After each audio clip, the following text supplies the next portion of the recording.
یہودیوں کا دعویٰ ہم دیں گے دجال کا ساتھ۔ بسم اللہ الرحمن الرحیم۔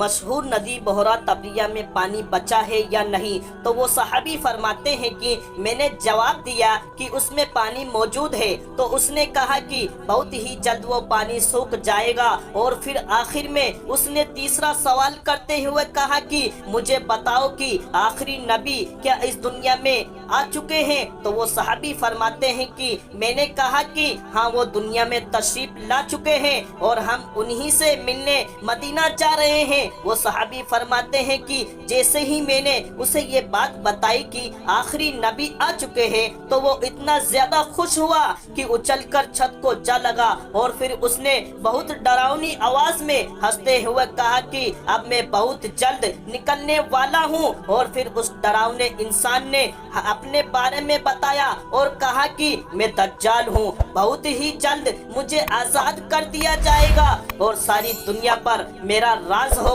وہ صحابی فرماتے ہیں کہ اس کے بعد ہم اپنی ناؤ پر سوار ہوئے اور کئی مہینوں کے سفر کے بعد ہم مدینہ پہنچ کر پہنچے۔ رات کا وقت تھا، اس لیے ہم سبھی 30 لوگ مسجد میں جا کر بیٹھ گئے۔ صبح فجر سے پہلے جب حضور صلی اللہ تعالی علیہ وسلم مسجد میں تشریف لائے تو ہم نے آپ صلی اللہ علیہ وسلم کو اپنے اوپر بیتی وہ پوری داستان سنائی کہ جسے ہماری کشتی بھٹکی اور ہم دجال سے جا کر ملے، تو حضور صلی اللہ علیہ وسلم نے ہم سبھی کو بہت اچھی طرح ایک طرف بٹھایا اور پھر فجر کی نماز پڑھنے کے بعد مسکراتے ہوئے منبر پر آ کر بیٹھ کے صحابہ کرام کو حکم دیا کہ اپنی اپنی جگہ پر بیٹھے رہو۔ اور پھر حضور صلی اللہ علیہ وسلم نے سبھی صحابہ اکرام سے فرمایا کہ دیکھو، میں تم سے کہا کرتا تھا کہ دجال اسی دنیا میں موجود ہے۔ یہ دیکھو،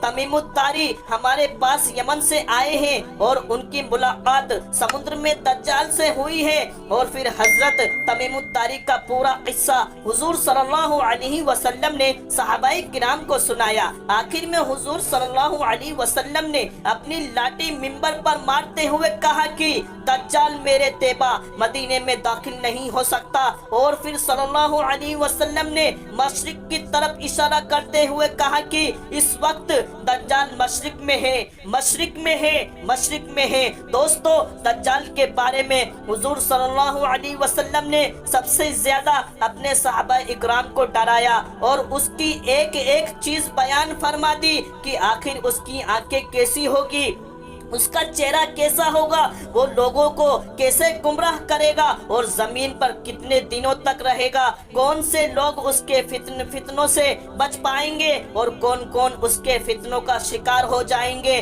حضور صلی اللہ علیہ وسلم نے فرمایا کہ دجال ایک جوان آدمی ہوگا، وہ ایک آنکھ سے کانا ہوگا اور دوسری آنکھ بھی اس کی کچھ خراب ہوگی، سکی دونوں آنکھوں کے بیچ کافر مطلب کافر لکھا ہوگا، کوئی چاہے پڑھنا جانتا ہو یا نہ جانتا ہو وہ بھی اسے پڑھ لے گا۔ دجال کا سینہ چوڑا اور تھوڑا سا اندر کی طرف دسا ہوگا، اس کے بال گھنگرالیاں ہوں گے۔ ایک حدیث میں آتا ہے کہ دجال کے نکلنے سے پہلے ساری دنیا میں بہت زیادہ بھوک عام ہو جائے گی، نہ آسمان سے بارش ہوگی اور نہ ہی زمین سے ایک دانہ اگے گا۔ دجال اپنے ساتھ کھانا و پانی کی نہریں ساتھ میں لے کر چلے گا، اس کے پاس جنت و جہنم بھی ہوگی۔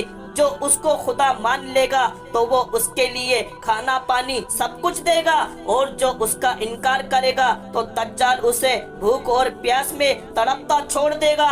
حضور صلی اللہ علیہ وسلم نے فرمایا کہ دجال اصفہان سے نکلے گا، اور دوستو، اصفہان اس وقت اسرائیل میں موجود ایک جگہ ہے کہ جسے حضور صلی اللہ علیہ وسلم کے زمانے میں اصفہان کہا جاتا تھا۔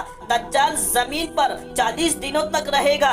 جب وہ آئے گا تو ایک دن 1 سال کے برابر ہوگا، دوسرا دن 1 مہینے کے برابر ہوگا اور تیسرا دن 1 ہفتے کے برابر ہوگا، پھر باقی دن عام دنوں کی طرح ہوں گے۔